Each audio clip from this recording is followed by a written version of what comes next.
सोलापूर शहराचा पाणी पुरवठा नेहमीच विस्कळीत होतो, त्यात अनियमितपणा असतो। याचा फटका सोलापूरकरांसह नई जिंदगीतील शोभादेवी नगरातील नागरिकांना बसतो। पिण्याच्या पाण्यासाठी भटकंती करावी लागते। हे विदारक चित्र पाहून येथील समाजसेवक अनवर शेख नागरिकांच्या मदतीला धावून येतात। त्यांनी पालिकेचे कर्तव्यदक्ष अतिरिक्त आयुक्त संदीप कारंजे यांना दूरध्वनीवर संपर्क साधून पाणी टंचाईची माहिती दिली। पाणी टंचाईबाबत नाराजी व्यक्त केली। शेख हे सातत्याने नागरी समस्या सोडविण्यासाठी प्राधान्य देतात।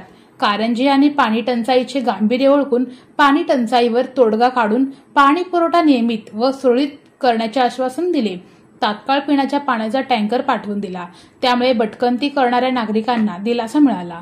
नागरिकांमध्ये आनंदाचे वातावरण पसरले।